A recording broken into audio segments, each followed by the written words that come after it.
ya kukuta na bino ba ndeko balandia MKB officiel partout pour le monde toujours vraiment kakani to baka et c'est moment que ba bino et les spotier il faut ça ba pour cet exemple qu'on a vu sur le MKB surtout na niveau numéro na bino ya dimu la vérité pas y wapi to baka vraiment boka to so kamboka to yi awamba ko landa vraiment mo pandisa mon kombo ya monsieur Jacques Kalonji dali mu qui représenté na MKB c'est déjà un habitué à MKB je te l'ai dit c'est quand to so la boka na manaboka Jacques Kalonji qui déjà repé sa botte sans plus tarder voilà un bout de Jacques Kalonji Pandisango mbote pe na équipe ya accompagner yo pour na masolel. Très bien, moi, Jacques Kalonji, que niveau actualité, elle est vraiment dominée dans le déploiement. Il y a des troupes étrangères dans l'Est, tout le monde Ouganda, Kenya, Sud-Soudan, tout le monde na Burundi, na Est, vous comprendre et puis, il y a qui solo que Bunaganda va libérer. Mais mboka balobi des alliés vraiment libération conditionnée les arrêtés moko ya M23 comme c'est parce que ba ko lingate ba FRDC ba koma et pas iwapi na zone oyo penza M23 ba ko sila kotika. Cette histoire ezako bimisa polele ba limite il y a biso en tant qu'État, en tant que République. Pourquoi? Parce que Babin avait un go sur militarisation. C'est-à-dire, tous les gens forces armées de la République démocratique du Congo, ils ont la mapinga dans le territoire nabiso. So qui ba komi mi balé, ba komi mi sato, ba komi mi ne, c'est que dose est commis makasi. Et commis danger. Ils ont le sous-sécurité, mais commis danger pour notre territoire. Voilà. En dehors, il y a MONUSCO. Tous les forces armées na biso, tous les MONUSCO, oyo bazape mapinga ya mokili, bazana biso longo depuis 99. Toye ko bakisa, ou totanga soki 4 ou 5 états, oyo batindi pe batuna bango. On moni que nyonso wana, il faut objectif eyebana clairement. Il est vrai. Bakonzi na biso balobi na uti kotanga ministre Muyaya wana communication na ya suka alobi que bato wana nyonso mapinga wana baye sur invitation ya gouvernement congolais. Ça n'a rien à voir avec la balkanisation ya Congo. Mais c'est bien beau mise au point wana mais mutako ça la balkanisation a ko gangate que baye pour la balkanisation. Mais balkanisation, c'est tout un processus. Tokolala, tolamuki, makamunyo, c'est fandi, et puis, toza déjà dedans. Donc, bisonde, toza la prudent. Et là, que Salemi, je soutiens l'initiative parlementaire où il y a question orale adressée par notamment ministre, il y a défense, Bengissa, Jean-Pierre Bemba, Bengissa, Christophe Lutundula, va clarifier biso encore une fois, toye clairement. Likambo ya mandat, likambo ya mission, il y a force régionale. Mais qui question, il y a un boka Claude Boubou, il y a tout ministre Mutundou, la mission, mais est-ce qu'il fallait te comment la question orale? Est-ce que Bissomoko de bonne foi? Et monsieur l'équipe te démontrer qu'il y a au moins tâtonnement les allés. Mon konzambo kalika na RFI alika na France 24 à lobby beaucoup monde à puissance de feu, il y a force régionale bazoué bako côté na Munagana bako frapper sérieusement M23. Mokondi a troupe oyo ayaki a force régionale à lobby ngo clairement pembeni ya moko na biso moko baba kondia mapinga na bosani kombo na jusqu'à général Chico quelque chose comme ça. Alors, la présence n'est que non, Bissotoye, pas pour un mandat offensif. Alors, finalement, je me dis, il est président Lobaki. Élément de langage, on a président Lobaki. Comment, au plus haut niveau, le chef, la première institution peut se tromper? Ça dit, à Betty Mabé et Loko et Lobby, en réalité, c'est un général. Ils répondent, non, on n'est pas venu pour ça. Mais le président a aucune information. Parce qu'il siège quand il y a sommet, chef d'État, il y a sous-région, tant que Bafandaka, il n'y a pas ça. Parce que Makambouya, Zolo Bayoki, Yango, et pas Yanan. Tant que déjà confusion est sur la mission, on ne se met pas d'accord sur ce qu'on veut faire. Ça ne sert à rien de continuer. Ça, c'est déjà la confusion. Deuxième confusion, tout le monde a vu sur vidéo, il y a porte-parole, il y a M23, Willy Ngoma. Mais de toute façon, je le bélaning à Zobeta Missou, à lobby que, tout outil ça état-major, il y a force régionale qui est toujours libérée de bonne foi, territoire occupé. Mais seulement avec un bémol, avec une condition, c'est que ceux qui sont libérés, bango ba jui yango ba administrer ba gérer yango condition moko. Ba mona makolo ya FRDC moko kunate. Mais est-ce qu'ils sont normal? C'est là tout que malembe. Ba mona lokola ya soda mokote. Et ils sont en train de parler du territoire congolais. Les forces armées ont pour mission, faut que tanga ba attribution na bango, c'est pour sécuriser ma belé ya école. Bango balobi tokowa pona école. Mais ba pekise balobi parti wana ko nyatate. Ba ça même pas na besoin mona makolo na yo.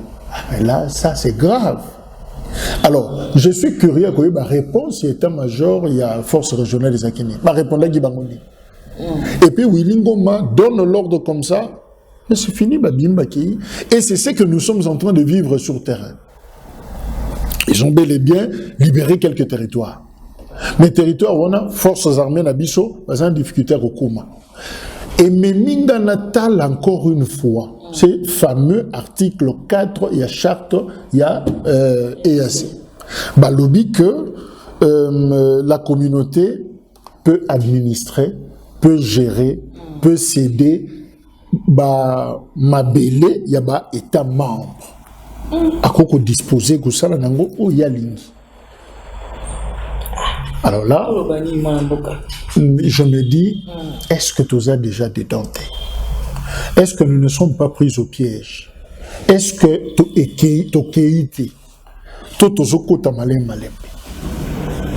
c'est ça la grande question. On ne dit pas que c'est ça, mais on se pose quand même des questions. Comment Lupango ya yomoko? Parce que vous avez un conflit na mutu, je sais pas moi, papa na moi na baza un conflit, clé, c'est pas voisin. Voisin, le dit moi na rokota te, na yope papa, muto somba Lupango wana rokota na nda kote. Papa la libanda, moi na la libanda. Wana na mi boma. Parce que ça sert à rien. Je n'ai pas connu comme il tatate. Pour mon voisin, à quoi punir sur demande il y a moi. Que na yona ye al minon sur libanda, nga voisin a comme que gérer le pan. C'est que quand le pan a depuis quand. C'est que ça a une intention dans depuis quand. Et c'est cette distraction qui nous caractérise. Des fois, je ne sais pas si on a du mal à comprendre certaines choses, on a du mal à discerner certaines choses. Et c'est là que il n'y a pas une réponse. Et ici, je vais simplement demander à peuple Nabiso, tous à la vigilance. S'il faut coûter les matos, s'il faut faire du bruit, nous devons le faire. Parce que tout le monde a ma clarté. Silence wana, nenge tozo tala makambo, gouvernement congolais, azomona et puis il y a toujours un discours, il y a qu'au calmer Bisso. Non, ça devient un peu suspect. Mais il y a rentrée parlementaire, il y a un peu d'amis. Tout le revoir le contrat et le contrat chinois et tout. Pour une thème, il y a État du pays, il y a EAC, il y a total, on peut dans le parlement et tout. On peut tomber dans le moyen pour disons des choses clairement, parce que c'est un dossier sensible. Oyo et Zoko relevé essentiellement, apparemment, ils osent la gérer essentiellement par l'institution président de la République. Même les membres du gouvernement, même d'autres institutions, apparemment, ils ont la maîtrise à l'Ikambangote et puis ils ont un mot à dire. Moutou Aza plus actif dans Makambouana, c'est le seul président de la République. Il n'y a pas de problème. On peut se dire, connaissant trahison comme nakati mboka na biso yo zo senga na a une assemblée kaka na assemblée ndé sika monga chucho fanda kati vraiment c'est que soki ba keko bazui dossier avec ba détail na ngo nyonso ba keko bimisango kuna c'est-à-dire tous la confiance en mututé. C'est bien beau président porter charge wana yemoko pour la délicatesse ya dossier, mais c'est aussi dangereux parce que eza dossier moko oyo eza komema avenir ya mboka mobimba. Ce qui est, en tant qu'institution, en tant qu'individu, à se tromper dans la démarche, ça peut arriver que et appréciation locaux et salami pesant que c'est que ça les maté ils sont stockés dans les boulots. Donc c'est toujours important président d'une manière ou d'une autre à la paix assister à la accompagner dans démarche délicate au Ezanayango par rapport à la situation il y a insécurité il y a instabilité il y a est mais aussi likambo il y a EAC et ça likambo ko toko koti que le président y est mon côté parce que ezanzelo mabe ko côté la peu importe la bonne foi au institution président de la République à koko zala na yango pour na démarche wana mais baninga po tozo ke ko sangana bango baza pas forcément la même attitude la même morale la même esprit que yé ce qui y a que de bonne foi bao baza liboso na biso baza na intention mususu et nous devons protéger aussi notre institution protéger notre nation face na batona baza mal intentionné par exemple les lots qui double face il y a Ouganda et Bombani Souste le M23 est entré grâce à Ouganda. Maloba ya Mouane Museveni le général chaque fois que tout ça la bango l'autre côté parce que ce sont nos frères. Nanyangwa yo kamote. Vraiment. Tu vois, moi baro Luana président le lozo kumisa ba soda Burundi baye. Mais président Burundi a le barani. Force régionale bakolongwate jusqu'à ce que le Congo aura une armée et une police efficace pour nous protéger le territoire naïe. Après une échéance, après une condition. Donc, la mise sur le président Burundi, nous n'avons pas une armée efficace. C'est tout un message dans Maloba, on a le bac. Alors.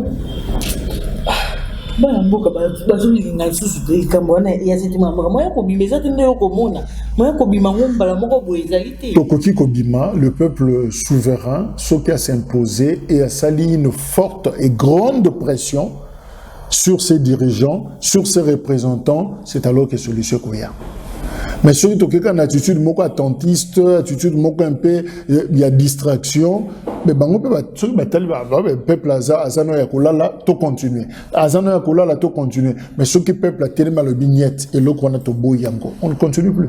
Moi na boka Jacques Kanonji balobi to ko tala makamimi ngetali ya est que na ouest kuna to ko qui pète alors que batwa ko kufa uti kolanda président de l'Assemblée nationale na nation ko landa qui est koloba ete ba soda na biso mapinga ya mai yo bato benga ba marin ba ko kufa ba bon déjà na côté ouest mboka na ba histoire ya bateki ya kawana ba bitumba dans l'Assemblée nationale koloba mabongo réaction des avec ndengeni. C'était grave.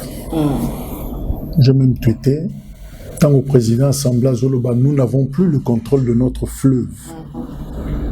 Nous n'avons plus le contrôle de notre fleuve. Signé président et chambre. Je me suis dit, c'est que fleuve on est là où le catin. Ce qui est institution, le col à parlement va confirmer que tout ça sous le contrôle d'un côté. C'est une révélation grave. Alors je me dis, est-ce que tant que les autres services, est-ce que bayokak bon soit le bail que les députés sont impliqués dans les groupes armés. Ça nous a pris temps et belé pour tout découvrir que les lois le bien abisso que le contrôle, elles sont mieux informés. Elles ont un service, elles ont un numéro batunios. Tant que le bango le proverbe que nous n'avons plus le contrôle. Mais nous n'avons plus le contrôle Wana. Si nous n'avons plus le contrôle, il y a fleuve. Fleuve est à frontière. Pembene maluku Wana. Fleuve. Na kendati lukole la na Équateur. Au télémi na fleuve, au sommet na lukole la français, c'est-à-dire Congo Brazzaville nangam. Et sa frontière. Ce qui est coin Wana, batomabe bakoti. J'ai lu un document, tant que Mobutu Azokima en 97. James Kabarebe, na cadre Fidel Bazoya, Mobutu na aéroport Azomata. Et ça la veille, je crois vendredi, le 16, Bangba côté le 17. Mais le 16 déjà, Bazalaki. Tant baye kenge bandundu bayego mela maluku ba telemi kaka na coin wana bazolo batuzana na contrôle te ba telemi bazota la baso telemi na c'est pratiquement ça donne vers l'aéroport mingi ba vol et kendaka so bozo mata bogole kamaluku likolo et puis bokei bango ba telemi wana Mobutu azozo avion zo kende James alobi na tuni, je sais pas tuna kinani. Tout ça là, nini. Quelle conduite a tenu Yohana Zokende. Je crois babi un ambassadeur. D'aïbisa Kibango, Botika avion en mata. De maréchal Mobutu Mata, à Kikbado. Donc, Eli Koloba, pour Nanga, n'a na image que c'est un coin dangereux. L'ennemi peut sortir par là, à Telemiwana, et ça peut venir à l'aéroport, et tout peut arriver. Les présidents voyagent à tout moment, tout peut arriver. Ce qui a fait la salle, Mbosso le dit sérieusement, la tribune a le dit que nous n'avons plus le contrôle. Il y a fleuve. Fleuve, il y a un côté dans le thé. Il y a coin où il y a croisement, na bandou. Or, croisement, il y a Kinshasa, na bandou. C'est pratiquement, c'est l'ENA, na Maluku. Les deux communes, il y a déjà presque la frontière. Si nous ne maîtrisons pas ce point-là. Or, dans l'histoire récente, dans Bisso, coin wana, et il y a un problème parce que le maréchal allait être abattu dans coin wana. Alors je me dis, Bilo Gonyoso, tu n'as qu'à conclure exactement. Mais tout présenter les cambos, n'inga na comprendre, si n'inga msuba ko comprendre pendengwana, c'est pour dire que ma kamso tout tika kelika, ah mbo soit lobby, c'est fini. Nous n'avons plus le contrôle des marins, c'est-à-dire des gens censés nous protéger. Na Mali, ba Koufi, ba Bomi Bango, c'est-à-dire il y a un vide. Maintenant, tu connais pas soi qui contrôle, qui a remplacé les marins morts. On ne recrute pas les marins chaque jour. Hein. Marins, ils ont le quoi, la police a souci à terre. Pour faire des beaux jeunes garçons, mon quartier, yaka, je dois tenir en dans les salles. Babylone, pourquoi, ba marin, ba misala, mususu, et je sais moi, spécialité Morobo, donc on y est kola yango. Mais quand on dit qu'on a tué 2, 3, 4, et ça déjà ébélé, est-ce qu'on a remplacé effectif wana oyo vide et tikali ya ba marin na coin wana? C'est-à-dire jusqu'à présent, au regard ya maloba mboso, ce couloir est vide. Baboumi ba sentinelle, couloir wana est vide. Ce qu'on est sécurité au moins mboka to commune na mboka o ya Congo to suka ndengeni to éviter avènement ya to éviter bokoti ya mana mboka champ perdu pour to kutano ka gouvernement esali na to kutalite yo o comment na ndeni est-ce que to cause la changement na 8 mois etikali ye moka koti balobi ye pena yi mapinga et tout na place wana ma mboka bemba ngombo. Non mais dans ça le bien Bemba ne fera rien. Parce que ce n'est pas Bemba le président. Bemba c'est un ministre. Il vient exécuter le plan d'un président. La vision d'un président. Ce n'est pas lui le président. Ok. Nous avons compris l'attente de bateau parce que au début, il y a un poste à Moutou. En 2006. Igwe, Azamona, Congo, tout ça, Yemba Banzembo, mais Moutou a l'écaté. C'est-à-dire que na poste il y a programme na yé, ay azobo kondia sal, ma salati. Or, dans le moment où ils ont payé les moutaleki, d'où le programme Bemba, la poche. Azosa il a des programmes Tshisekedi. Ce qui m'a canisinaïe sur la sécurité et Mboka, écoute le président, mais tant mieux. Baroquin ensemble. Souvent, ma canisé écoute au moins, un candidat le dit, moi je veux la paix. Fayoul le dit, je veux la paix. Mouzito le dit, je veux la paix. Mais l'autre Boumarizara approche. Méthodologie. Méthode nous avons utilisé, approche nous avons utilisé.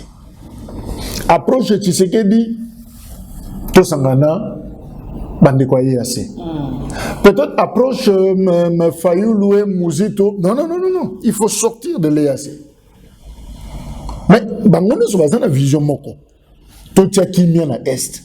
Même Moutouna Moutazana recette, Azana sauce na ye o yazo salé.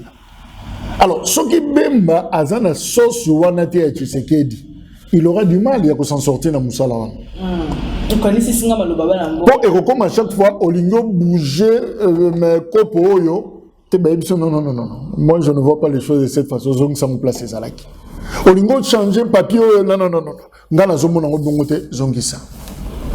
Babi en mignon surtout on a bien mappé est-ce que on a la France pour bon ça n'a dit bah nous quoi Ouganda bah au bazaki bah pareil na yeta on ya rébellion mon amoka babi est-ce que on a la pinza na liste mort ya kotal bon ndenge zo bat c'était na ye na temps en rébellion mais magine comme quoi il y a mouvement de libération du Congo azala qui peut mapinga na Bemba Elongo alors que Bemba zana nyongo ya Uganda te.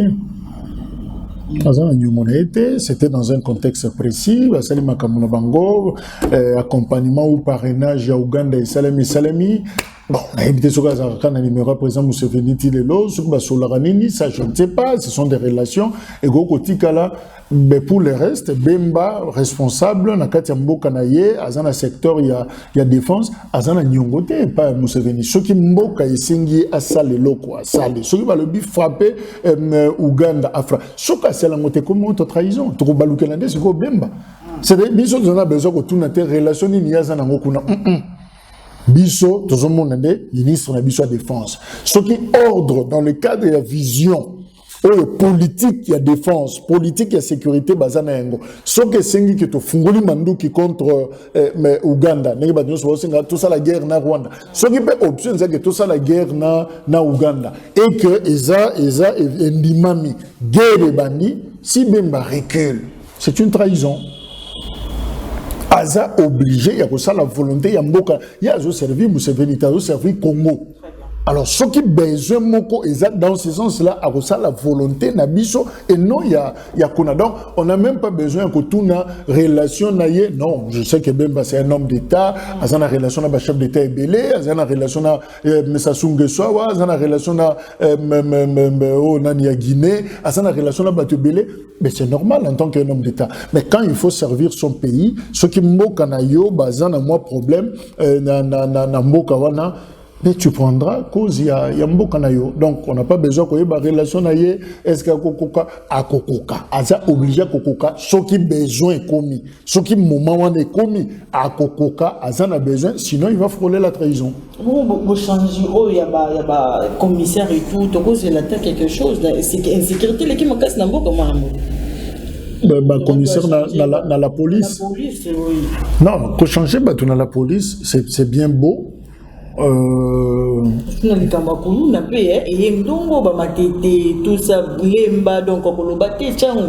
Likambo nyonso na lingena insister sur le komoko. Les acteurs importent peu. Baza, ils ne sont pas à négliger. Mais et l'autre qui est important, c'est d'abord politique publique, vision au besoin. J'insiste sur ce mot. Quelle est la politique publique sur sécurité? Yambo Kanabiso. Vision Zanine. On pense na nini. Tout ça là, nini. C'est quoi la réponse nationale? C'est quoi, généraux Yozomona Wana, Nao Batia Kinshasa, général Jean Bosco, Bango Baza, local joueur na terrain. C'est-à-dire, coach a ça, sali scénario naïe, a sali système de jeu. Beaucoup salaboy, beaucoup salaboy, beaucoup salaboy, beaucoup ça. Nous sommes besoin de l'hôtel à la télévision, on a un terrain, et ça, un système de jeu construit par quelqu'un. Donc, mon aka, Boubeti Balé, et Pessi Pena bientôt, on a supporté ces bandes bien. Mon taux, il y a Tchaki, on a la première mi-temps, il ne fallait pas. Au moins, je me suis dit, bon, faut y aller. Talangaï place, Bakendeko Tchanga, et Zabo. Oh, ce qui est Tchanga place, n'a quoi apporter tel résultat. C'est-à-dire, au fait, même lui est prisonnier, il y a système, wana. Ah, donc, ça l'a été. Donc, mon un certain joueur, mon entraîneur, mon chose impoli à répondre, ma suspendre. Mais justement, il y a Kabongo. C'est quoi notre vision, notre politique par rapport aux locaux? Sur les politiques, c'est clair. Bateau, bagoya, acteur, yokota, sale locaux, yokota, sale locaux. Mais sur les politiques, c'est clair. Au-dessus, Kolanda, ministre Kazadi, l'actuel ministre, il y a intérieur. À l'objet que mission naïe, ils allaient justement à livrer combat moko sans relâche contre Bakuluna. Il n'y a pas de problème. Ce que le ministre a une vision claire, a une idée claire par rapport à l'Ikambouana. Bisono sotolingi Kouloune Zalati.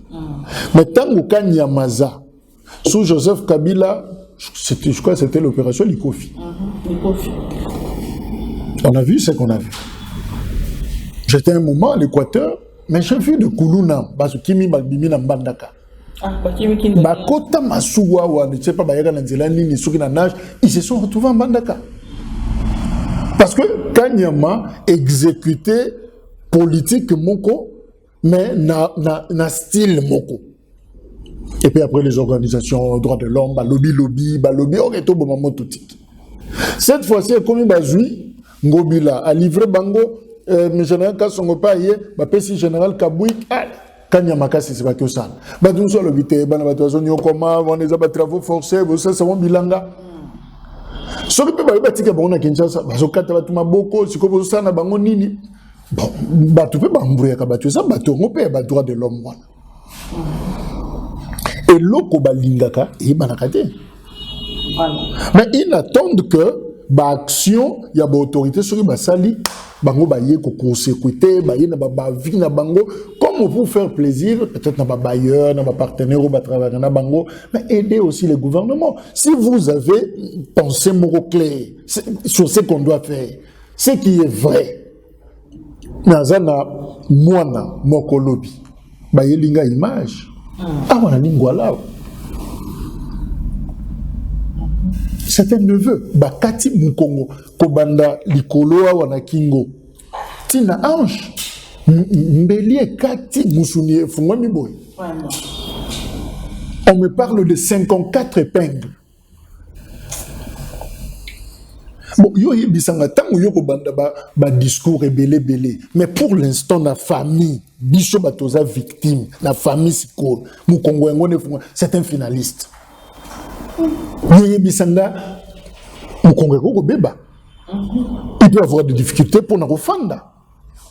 Tu éviter est-ce que Simbi colonne, est-ce que Simba côte, est-ce que Simbi Mukua, on ne sait pas. L'effectivité, c'est qu'il y a des victimes. Nganaza victime nango. Mais qu'est-ce qu'on fait?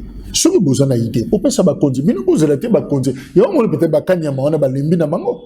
À ça, la bobiso motosomele jusqu'à ce qu'il est sanctionné au niveau occidental. C'est quoi ça l'a dit? Bon, tu sais la makam nam non, on a comme un professeur, là qui n'a pas opé sa cour. Mais qui souffre maintenant? C'est parce que bakulu na ona bakota na mandato na bangote ba mona ka bango na musika ba yoka ba sangola ba tanga ngona ba rapport maintenant machette wana eleka bango atana litama bo nanu bazwa ngote et que ça la passe moi en boka. Donc toutes les fonctions ya politique ba généraux ba yé oui mais ba yé ko exécuter plan nini vision nini baza sous tutelle ya ministère intérieur, mais voyons. Très bien, mon avocat, tout le l'appel il cambo, il est à qui me a dimanche, je vais aller me candidat. Moi qui vidéo, il y a président et c'est ça Christian Bosseli. Tabassi na France pas y va pas dans ces jours mon avocat. Aux autres qui ont une plutôt comme on appelle le ngomba ba journaliste ba bimi ba ça des vidéos ba ko dénoncer le lengeni mon avocat Peter Tchani ali a commis sujet à menace là ba combattant to pe ba militant ya UDPS c'est ba lobi était il faut ba beta kaka po ba comment ati ye kaka nde asali était né akenda ki poto bika uti pe na poto ndakenda kuna sali était ba beta pesa bo se motanga ki kuna yambi ya ngone nyoso tuana. Et le Kaliboso, je condamne ce qui s'est passé pour Ndekonangai, Christian, président, il y a ces sacs, et c'est inadmissible. Atatoke na gauche, atatoke na droite, et c'est le qu'on encourage. Ce qui est un point de vue mon côté. Façon un malam, il y a que sungana, et ça betate. Mais ça, soit il y a que contredit, au sali à vinayo, au sous. Mais qu'au simba mutunanzoto, je crois que ça est éléganté. Et ça, option malamoté. Le coup là-bas responsable, il y a toujours une autre façon de régler le problème. Donc, encore une fois, je condamne et loko wana acte wana et salé.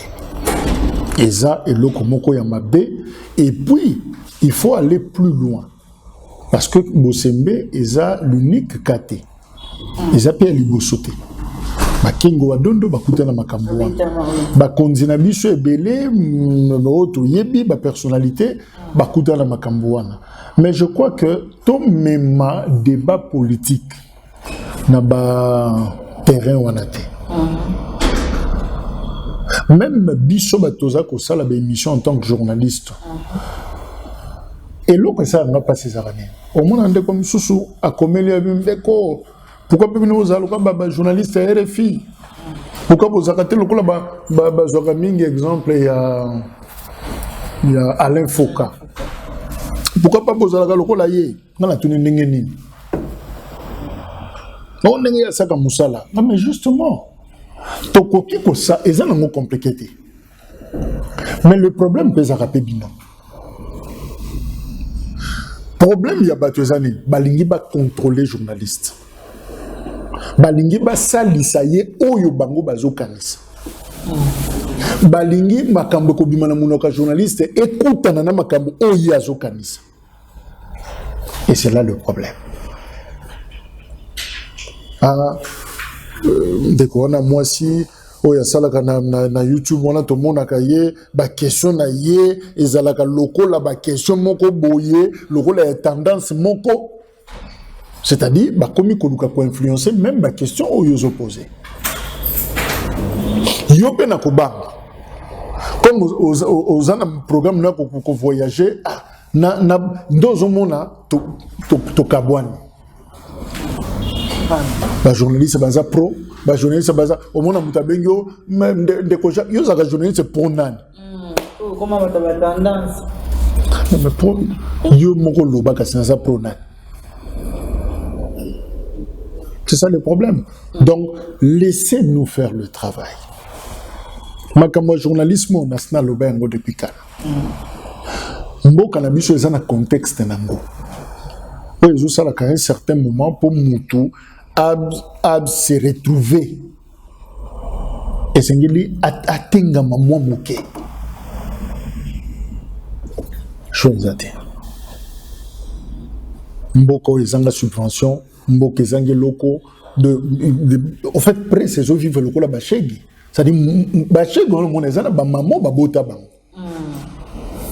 maman pena ba bota 9 mois ba bimi mais dès que bimi ba boaki loko la mai abana mingi na mona na gare centrale là c'est-à-dire dépasse alaga bébé ayekola koloba yemoko kotambola yemoko anguluma yemoka luka ba jouer yemoko ti akomukolo na moment tozoloba a on a rompe foroscom ba chegi wana o ngana ye babota asaka mona muke mais le nom même biso koko et chegi endenge presse na biso ezali donc nanenge chaîne wana bani nanenge place zo soukela l'état intervenant ne loroté à ça l'appelle loroté pour na bango mais à ça la quand même na bango moi droiture va fonctionner normalement et là ça pose problème. Voyons voir peut-être dans projet de loi ou bauti kondima ou au ministre Mouya à la kisi na l'Assemblée nationale lobby sur l'exercice et la liberté de la presse mais voyons ce qu'il faut changer quelque chose. Après loi 96 total ce qui est bongola et le Congo exercice à Moussa Nabiso. Je referme rapidement cette parenthèse pour na kolobake zaki lokomoko oyo journaliste aboy oh tebilo connaît facile. Servons la science, servons la société, servons la communauté. Makaniseko qui n'écoutani na leader moko. Makaniseko qui n'a un certain moment écoutani leader mosus. Mais cela ne fait pas de ces journalistes là mutuya mutuwana. Totikala, Nakatikati, tout ça la moussa nabiso comme il se doit et c'est possible.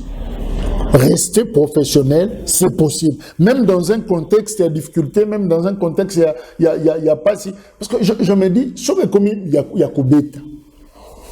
Au moins de Koubeta, mais ça l'émission à tel. Tofandia wanayo, oh, babengi batna kingakati, bakian. Émission. Au kokindo ça l'émission, mouzoui batim baté koutela wapi. Qui vous dit que parce que je suis journaliste, il faut que la place où on a la couverture. Ceux qui ont cité de l'OIA, voilà, les journalistes à pouvoir, Bangoana. Mais vous voulez ce que tu plutôt intervenir. Tout la question. Ce qui est Nangambo, point de presse, moi, on a fait un house of famille. Ah! Moutafayul. Il y a automatiquement Nangambo, on a Moussoussou, à te solliciter interview d'Engeni. Et ça m'a passé. Ce que le mot qui est Nangambo, qu'on a bloqué. Ah, tout le monde a été suspect. Bon, on l'a combo. Alors, en même temps, vous attendez de nous professionnalisme, mais en même temps, vous avez mais vous voulez ce que tout compte partout en même temps. Alors là, ça ne sert à rien. Il est difficile d'exercer Moussala Oyo dans Mboka Lokola Congo. Donc, on a besoin de quelqu'un qui a Tiki. Il est très, très difficile. Mon nom maman Olive, c'est un problème. Mon nom maman Denise, c'est un problème. Mon nom Fayoulou, c'est un problème. Mon nom Mouzito, c'est un problème. Mon nom Matata Pono, c'est Aroma Goliambon, Matata Pono. Mais ce gars, il y a Foutimbo, on est loco leka. N'a zoité. Vraiment. Mais ben, comme ça, balobi, agression, il y a le président Christian Osimbeli, vraiment, il y a karma, mais là, je vais préciser le comment outil Koloba. Nulle part na Katia Likambouana, de façon formelle. Mon confrère Peter Tiani a cité Nakati, ni comme auteur, ni comme complice. C'est-à-dire, ils ont mon anaté. À moins que Moutomoka Bima a vraiment l'élément probant, ouais, vous l'avez sabiso, t'as la Peter Tiani, on a quatre images. Moutokamaki Kachuana, fini boye, na Kingo, bino momona qui ont bien été, et ça Peter, au laxibiso il n'y a pas de problème. Tout le monde sait que Peter, mais Kobanda Kosala bas supputation. Au fond de Zobé, Tozomona, na loko, la netité. Tozan a une société de droit. Je crois que tout fonctionnait moins bien. Hein? Militaire, il y a eu de paix aux forces du progrès. Mais évidemment, il y avait des promesses comme ça, il y avait des choses comme ça. Mais je félicite d'ailleurs les amis, mes confrères au Bakinde, Kola la Panaye. Mais ce qui est moutou, Batubakum Kola la plus de 20-30 personnes, le rôle la veillée, église, Nanda, Kunayo, pour la sécurité. Et puis, l'eau, ils ont pas ces années. Si information des Okoleka, Bao Balobi Tokoya, Bao Balobi Bisobe Tokola la Panaye, on verra. Héroïne Naka Jourwana. La police ne fait rien. Or, rôle naïezali, protéger les personnes et leurs biens. Bazo kanamutu, balobi ke bagoya nanda kunanga basalanga mabena famille. Mais ne serait-ce que Mokunzio, il y a la police, pour rétablir l'autorité. Non, on ne peut pas laisser un citoyen la menacer par les autres. On les journalistes baza armés. Bake ne kola la nanda koyen individu parce que pour basalani. Ce que vous na butu ba est-ce que le rôle des journalistes est ça pour ça la gardiennage, c'est ça pour protéger leurs biens. Notre rôle est ça pour informer les personnes, pas pour protéger les personnes. On protège par l'information. Mais où est l'État? Je pouvais comprendre, namona la police a le monsieur le journaliste, même bino mo peut besoin d'insécurité, besoin n'a pas na bino. L'État a dit, Moussala Naye, on sécurise votre confrère, Tofaï Naye jusqu'à ce que Tokomona Likambo. Et puis, Bolandeli Likambo Yango. Très bien. Mais, Batoualo Bakio Lala, Batouba menacé Tokolekapa Naye. Et puis, l'État ne réagit pas. C'est pas Peter Tiani, c'est un citoyen congolais. Lobeko Zalaye, Lobeko Zalabiso, Biso Tofaï Naba cité à Ouessika Batouyon Sobazali. Tous les gens qui conditionné, tous les gens qui campagne, tous les gens qui mais ils sont tous en abattu. Donc à tout moment, les journalistes à Fandaka, ils peuvent entrer. Pourquoi ne pas protéger ces gens-là? Moi, je dis, ça serait trop facile qu'on soit charge à l'Ikambouana, qu'on l'a tiengo Peter Tiani. Bandeko bazozo à luxe ya kolobaengo. Il n'y a pas de problème. Je le respecte. Bazouananu, ba élément, il y a preuve bango bazanango. Ba raccordement bazosala pour que Peter se retrouve dans quatre dossiers wana. malamu ko ba pesa de justice. Ce qui va pesa en justice, justice ndakoye ba implication degré implication à mutuana. Ce qui bazana vidéo, ce qui bazana message, ce qui bazana appel moko o ya zo benga batu tel azoko ya bolandaye, mais il y a pas de problème, mabe kotika la mabe, peu importe mutu sali yango. Mais ce qui est commis trop facile, au moins ma bé de loko, kolobalika muloko na moi légèreté sans ko doser yango, ma bé zanine au livrer mutu. C'est-à-dire, au exposer mutu tient la situation moko yo, même pour être rectifier, et ça moi pas si, parce que vie n'est commis en danger. Moi si n'a pas commis en danger. Ban na ye na be kolo batangaka. Tiani azalakate. Moi, maman moko ta ko yebisa so moi na ke école ya koti na ban afin de permettre na mwana. Jamais biso stotika ka ban na tozongi na banda ko ko fanda. Qu'est-ce qui va arriver na ban na 12 heures? Parce que souvent ban na journalistes et les autres ba yebanaka facilement. Ah mwana ne wana ba ko tika na tongo to monaka. C'est-à-dire même l'enfant est en danger. Et dans tout ça, l'État ne dit rien. Non. Je crois que la corporation na biso en tant que journaliste, on peut aller plus loin. Na ba makambu, mais tina point à ko lingi la moto boule, ko comploter que mabe comme la moto. Je crois que ekoki ko salima na sens wanate et je crois que bandeko ba aider biso. Christian Bossembe, président, c'est ça, Kaza journaliste, Tiani Aza journaliste. Je crois que na yebi pété so bazan a problème au batuazo yeba avant. Et ça problème il y a Bossembe na Tianité. Et ça problème il y a CESAC. C'est-à-dire et ça institution nam journaliste. Mais ça problème individualité. C'est vraiment des amis. Baza bandeko. Alors, to pota makambo te to confondre yango te soki makambo za na cadre musala etika na cadre musala soki ba sanctionner Peter Tani mais c'est fini il a épuisé 30 jours na ye azongeli en tant que journaliste donc on mélanger makambo te par rapport à likambola donc nous condamnons ce qui est arrivé à Christian Bossembe. Nous demandons à ce que, et c'est répété, je crois que ceux qui m'ont tout se respecter, tout battre là, point de vue nabiso, mutuna kanaye, respecter quand baninga, et voilà, donc, comme la violence physique, je crois que c'est pas intéressant. Très bien, mon amboka, Jacques Kalonji, tout comme la souka émission nabiso, tout on s'est caméra et à mon amboka dondi, au pesamo de la fin émission. Et puis en même temps, le loco moko ko soulever moni siko place des ordres commis to yebe longia moto azaki wana to ke ko luka yebe pa na bango na moni vidéo moko wana je me sentais pas bien nazuta lango likolo na moni bat ba côté na kata lupango siko lupango eza moto moko te eza ba porte belé mutu bozo beta bozo bate est-ce qu'aza en relation directe na mutu bino bozo luka tala niveau c'est-à-dire toujours ninga to bando fonctionner en tout cas lokola zamba eza sous lokola ba société ya batute na oki mutu mazo kanga wana locataire wana yete locataire asa betami kala soga appliquer ki soga koya ki wapi abetami na likambo yo etalié ni de il est ni journaliste asa combattante makamone talite mais abetami simplement parce qu'elle s'est retrouvée dans la même parcelle que entre guillemets mutoyo bandekola baza ko lukate une société normale où l'état za waneza illustration ya jungle